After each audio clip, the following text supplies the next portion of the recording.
pada hari ketika diketahui bahwa gue mengandung anak kembar laki-laki dan perempuan. Gue duduk di bangku plastik di lorong rumah sakit umum, menghitung biaya susu formula. Tiba-tiba muncul sebuah email di HP gue, ternyata pengirimnya adalah Reza. Isi emailnya hanya satu baris, perjanjian berakhir, 50 miliar dibayarkan lunas. Sebelum akhir bulan, gue membacanya selama 3 detik, lalu membalas dengan mengetik, diterima. Tidak perlu menunggu akhir bulan. Gue akan pergi besok ke kantor notaris, gue sudah membuat janji.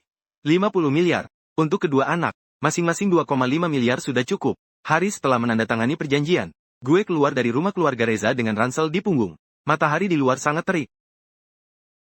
Kemudian, seluruh kalangan industri farmasi ramai membicarakan Reza dari Sejahtera Pharma. Mereka memeriksa setengah kota melalui kamera pengawas, hanya untuk mencari mantan istrinya yang menghilang.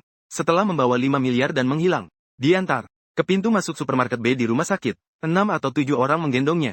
Gue mendapat giliran terakhir. Transduser ditempelkan di perut gue. Dinginnya membuat gue meringkuk. Dokter menatap layar.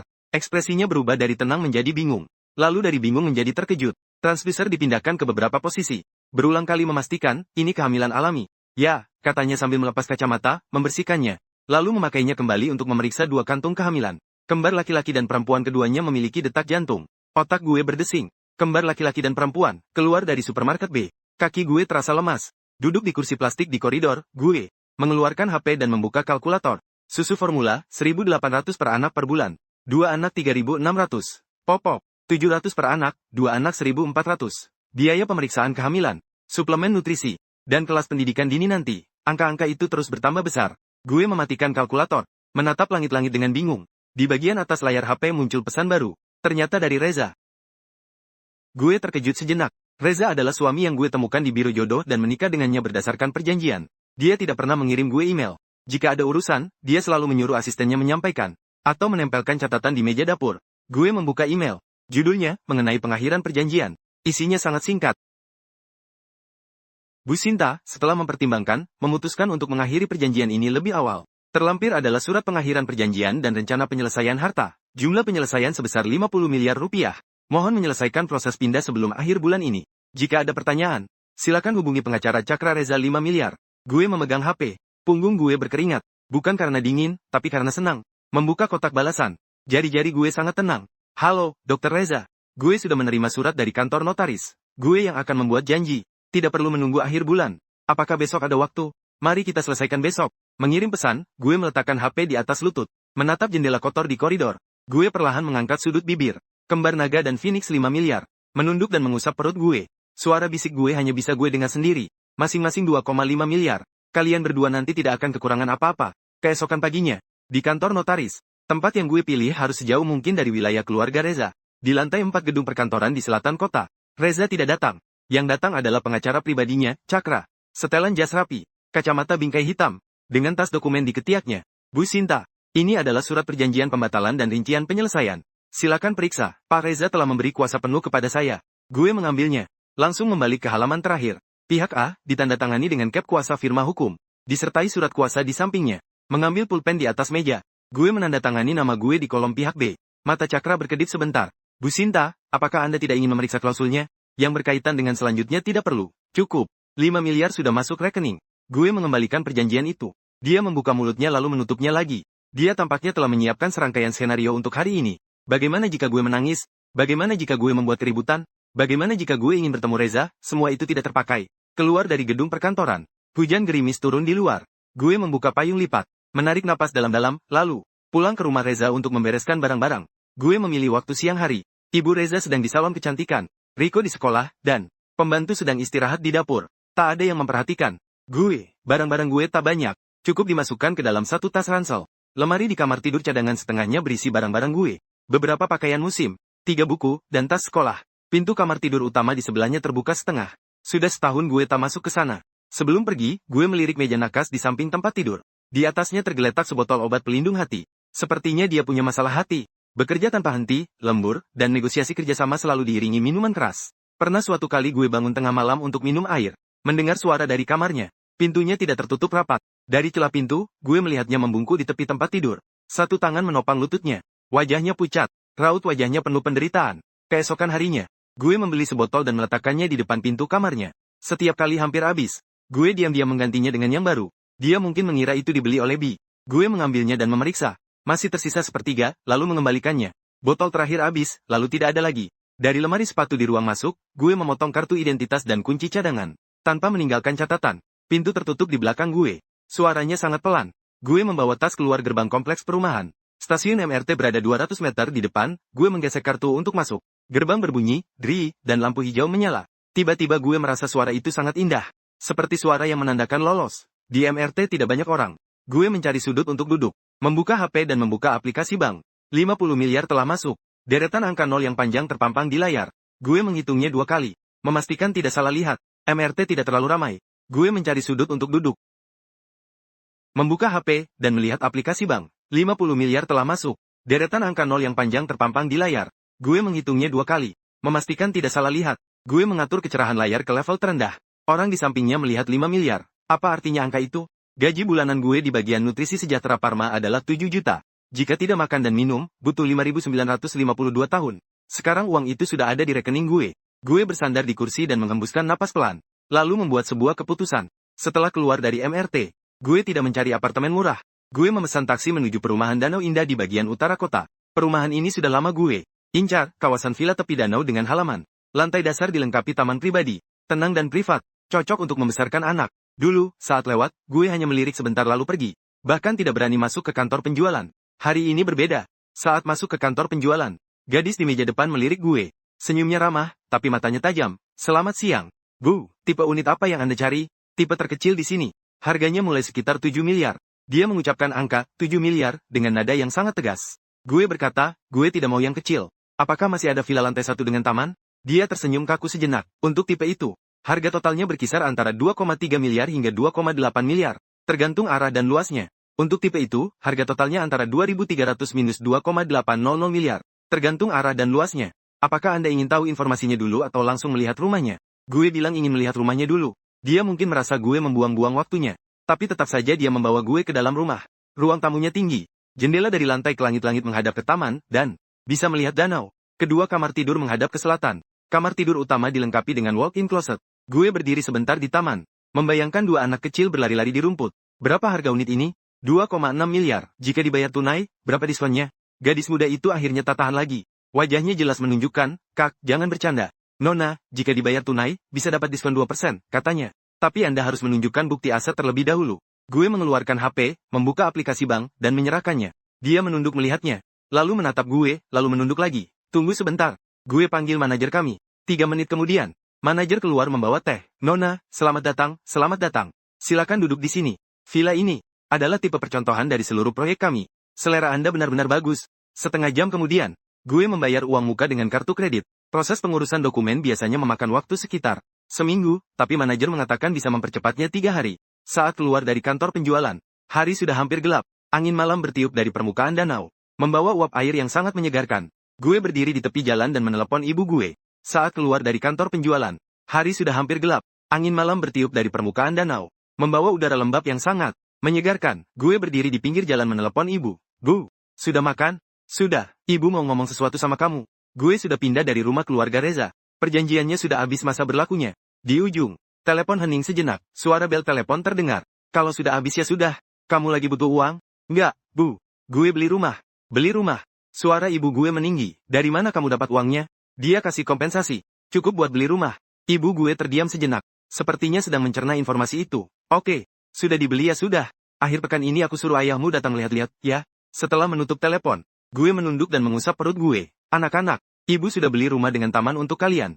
Nanti ada tempat untuk berjemur. 3 hari sebelum serah terima rumah, gue menginap di hotel di sebelah perumahan Danau Indah.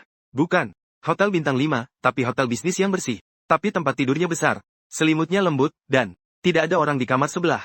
Pukul 3 pagi membuka dan menutup pintu. Dan tidak ada orang di meja sarapan yang menatapmu seolah-olah mengatakan, kamu tidak pantas duduk di sini. Gue tidur nyenyak, tidur paling nyenyak dalam setahun terakhir. Keesokan harinya, gue pergi ke mall dan membeli 2 set pakaian hamil untuk diri gue sendiri. Bukan merek terkenal, tapi bahannya nyaman.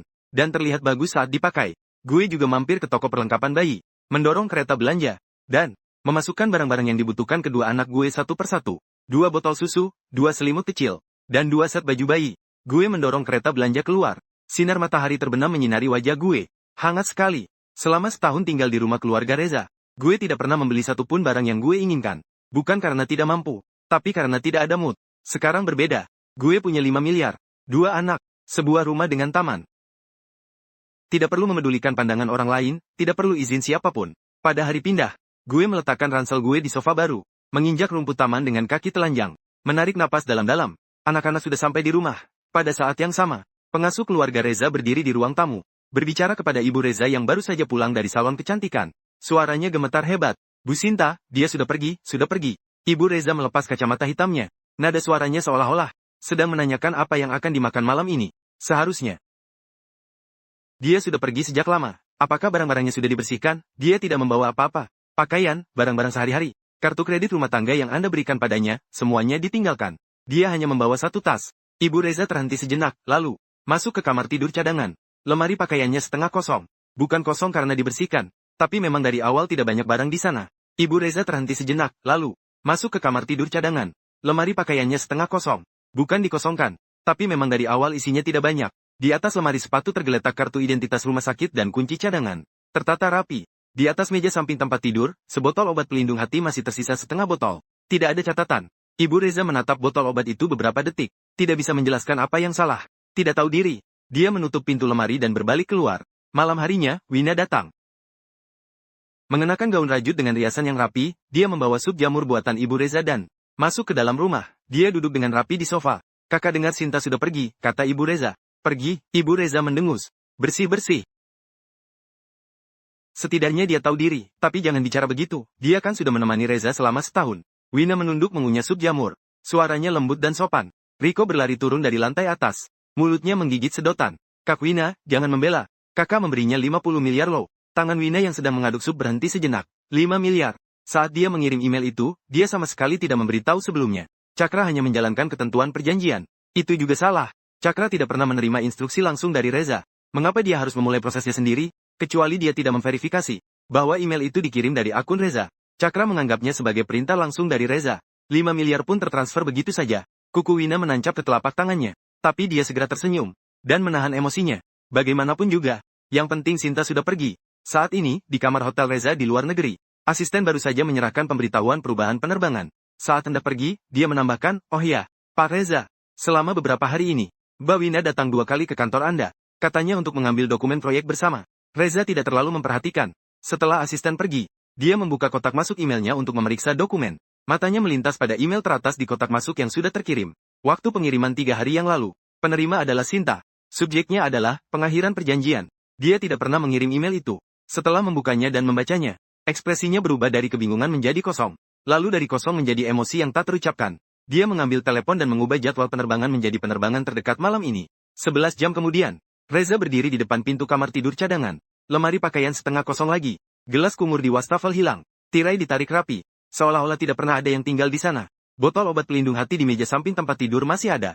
Dia mengambilnya dan mengguncangnya pelan-pelan. Hanya tersisa beberapa butir yang berbenturan di dalamnya. Dia berbalik dan bertanya pada pembantu. Siapa yang biasanya membeli obat ini? Pembantu itu terdiam sejenak. Bu Sinta. Setiap kali dia sendiri yang pergi ke apotek. Reza mengencangkan genggamannya pada botol obat itu. Gue tidak tahu kemana dia pergi. Dia pergi begitu saja pada hari dia menandatangani dokumen. Hanya membawa sebuah tas. Dia memasukkan botol obat itu ke saku. Berbalik, dan langsung pergi. Menuju kantor. Kantor Wina berada di ujung koridor Departemen R dan D. Saat dia mendorong pintu masuk, Wina sedang membaca laporan. Dia mendongak, terkejut sejenak. Lalu tersenyum, kamu sudah kembali.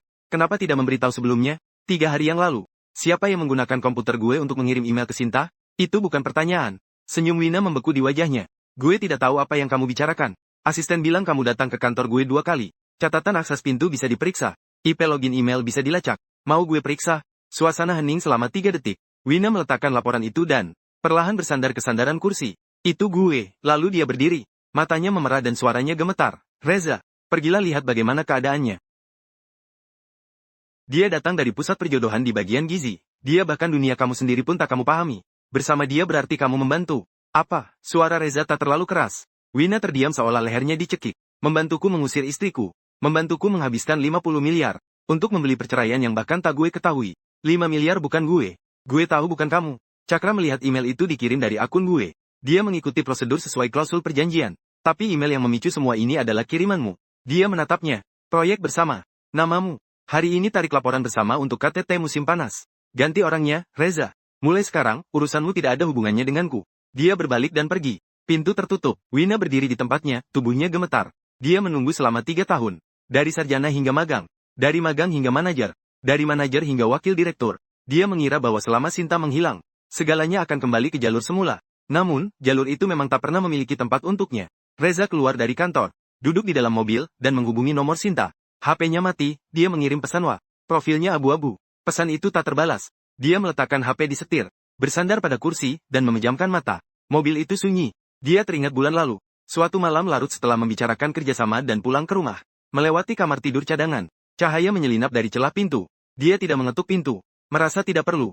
Sekarang di balik pintu itu kosong. Meski mengetuk, tak ada yang menjawab.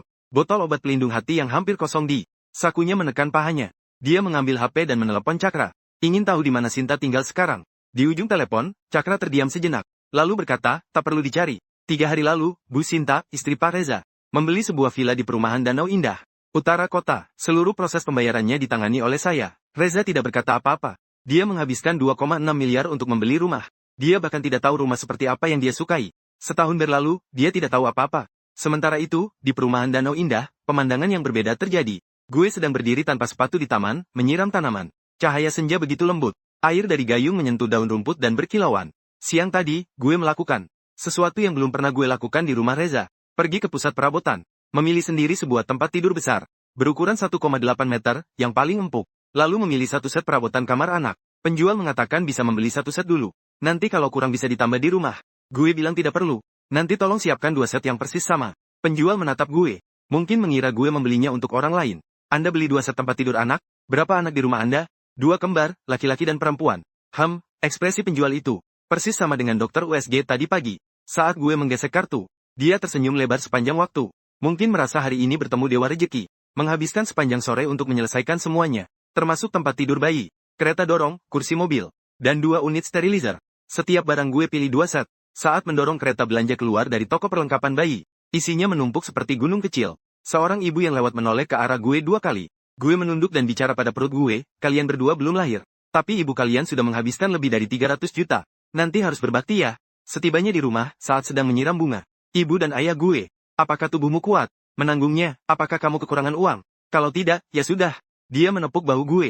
Dengan lembut, ayah dan ibu. Mata gue terasa panas. Inilah ayah gue. Sedikit bicara, tapi setiap kata yang diucapkannya selalu menjadi penopang. Setelah makan, ibu sedang mencuci piring di dapur. Sedangkan ayah duduk di kursi taman sambil minum teh perlahan. HP gue berdering. Nomor tadi kenal. Ya, kataku sambil mengangkatnya. Dari seberang terdengar suara yang sangat familiar.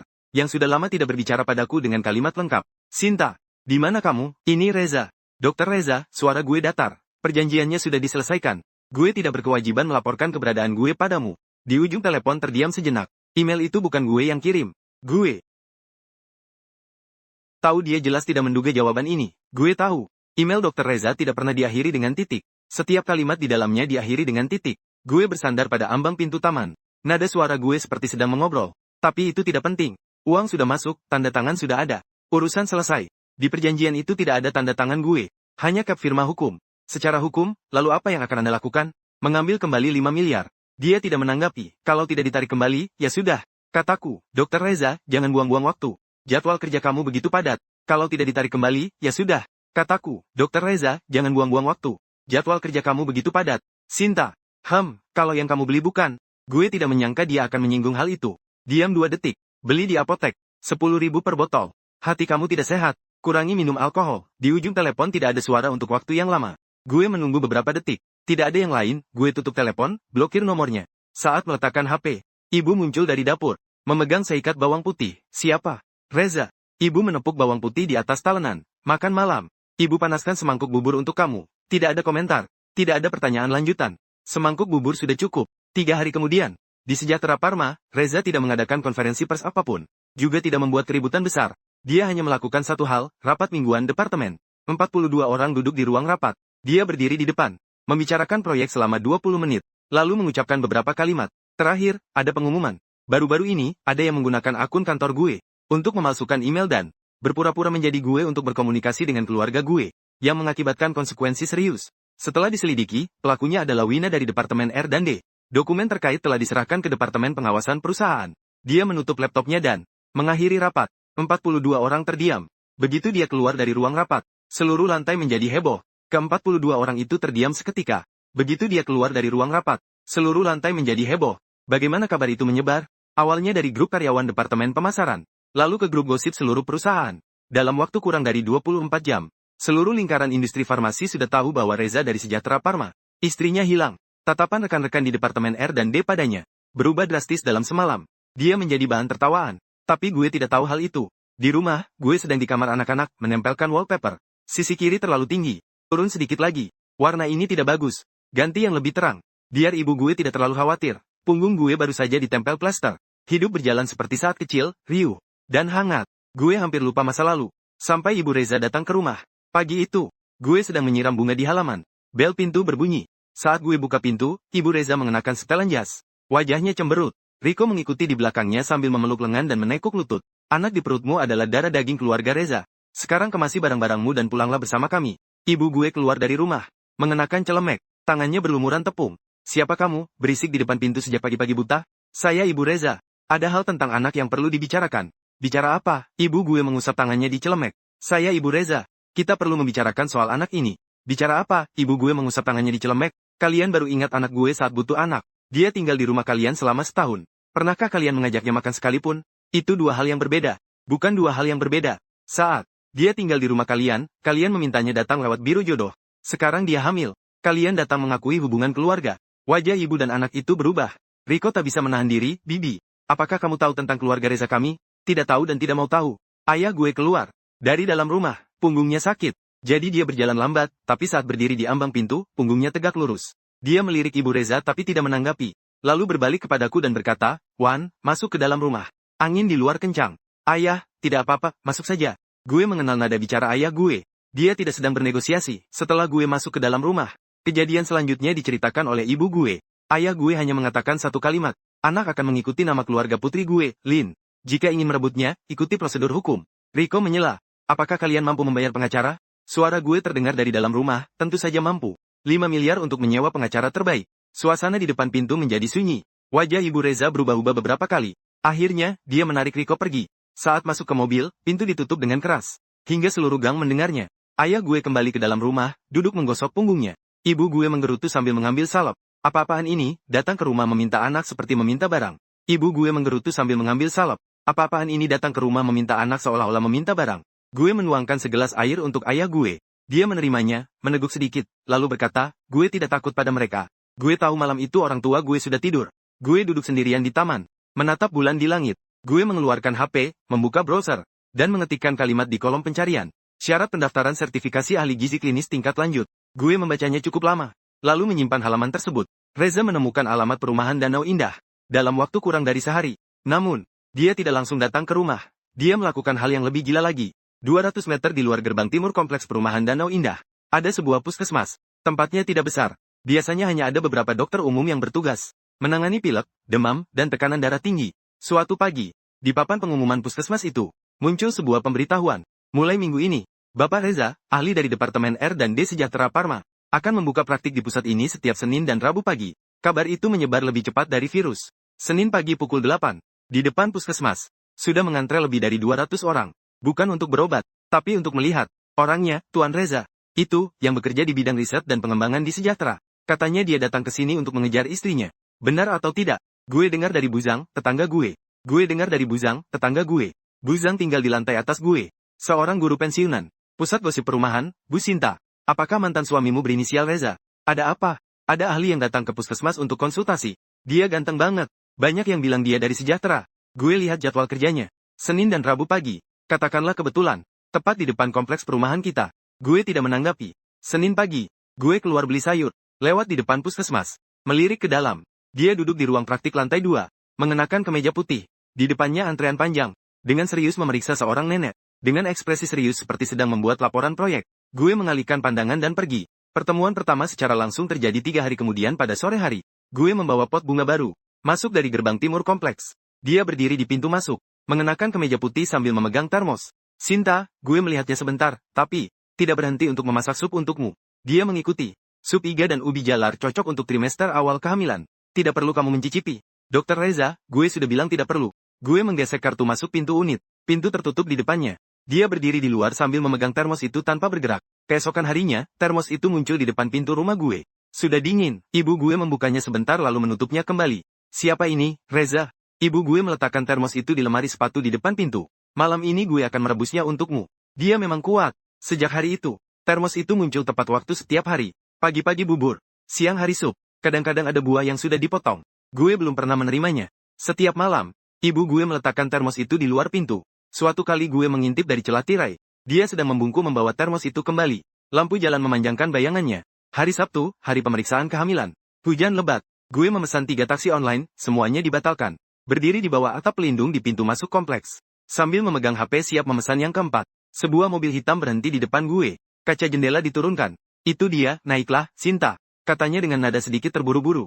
Kamu sudah mengandung 2 anak. Kedinginan karena kehujanan itu bukan main-main. Gue menatap hujan yang turun dengan deras di luar. Lalu melihat layar aplikasi taksi yang berwarna abu-abu di HP gue. Setelah ragu sejenak, gue naik ke mobil. Sepanjang perjalanan, tak ada yang bicara. Wiper bergerak dengan cepat. Di dalam mobil hanya terdengar suara hujan yang menghantam atap. Setibanya di rumah sakit, dia bersikeras menemaniku masuk. Gue hampir pingsan karena kelelahan. Dan di ruang periksa, dokter menempelkan transduser ke perut gue. Di layar muncul 2 bayangan. Kecil, keduanya sehat, dan berkembang normal. Ini laki-laki, ini perempuan. Katanya dengan jelas. Gue melihatnya, dan juga melihat orang di samping gue. Reza menatap layar. Seluruh tubuhnya seolah membeku di sana. Tangannya bertumpu di sandaran kursi. Jari-jarinya memutih. Kembar laki-laki dan perempuan. Katanya, dia tiba-tiba menoleh ke arah gue. Tatapannya sangat rumit. Ada keterkejutan, ketidakpercayaan. Ada emosi yang tak terucapkan. Sinta, kenapa kamu tidak memberitahuku? Tidak ada klausul ini di perjanjian. Dia membuka mulutnya, tapi tidak ada kata-kata yang keluar. Saat keluar dari supermarket B, dia berjalan di samping gue. Langkahnya jauh lebih lambat. Di depan pintu lift, dia tiba-tiba mengulurkan tangan untuk menahan pintu lift yang sedang menutup. Sinta, ya, nanti saat pemeriksaan kehamilan, gue yang akan menjemputmu. Tidak perlu, ini bukan urusan untuk dibicarakan. Gue menatapnya, dan dia juga menatap gue. Pintu lift mencoba menutup 2 kali, tapi selalu ditahan oleh tangannya. Gue masuk ke dalam lift terlebih dahulu. Dan dia, saat turun, tangannya terus menggantung di pinggang gue.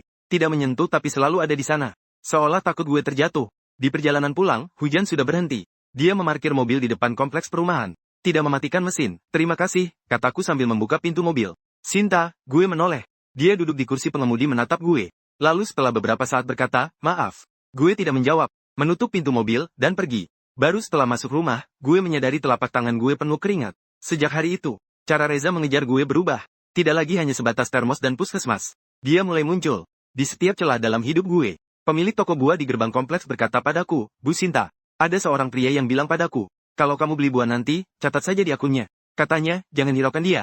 Seorang wanita di kantor pengiriman berkata padaku, Mbak Sinta, ada yang mengirimkanmu 1 kotak asam folat impor. Apakah itu yang ingin kamu kembalikan? Gue membukanya dan melihat, kolom catatan di slip pengiriman tertulis, cocok untuk trimester kedua. 1 tablet sehari. Hurufnya sangat kecil, tapi, gue mengenali tulisan itu. Gue memang belum mengembalikan asam folat itu, dan memang sudah waktunya diganti. Yang paling aneh adalah, saat gue pergi ke puskesmas untuk pemeriksaan kehamilan dan pembuatan berkas, saat duduk di ruang tunggu menunggu dipanggil, seorang ibu di sebelah tiba-tiba menepuk pundak gue. Nak, apakah kamu Sinta? Dokter Reza di lantai 2 menyuruhku memberitahumu. Kalau bosan menunggu, kamu bisa naik ke atas sebentar. Di sana ada air panas. Gue tidak naik, tapi gue sadar bahwa semua orang di puskesmas itu sudah mengenalku. Saat mendaftar, gadis-gadis muda akan secara sukarela membantu gue menambah nomor antrian. Mbak Sinta, jangan antre dulu. Dokter Reza sudah bilang, bayi kembar perlu diperhatikan tekanan darahnya. Kalau ada yang tidak enak badan, langsung naik ke lantai 2 temui Dokter Reza.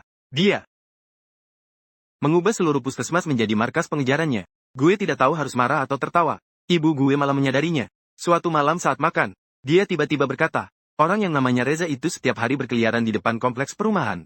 Tetangga sudah menyebarkannya kemana-mana. Katanya, anak perempuanku punya pengagum. Penampilannya bagus, tapi wajahnya terlalu dingin dan jarang tersenyum.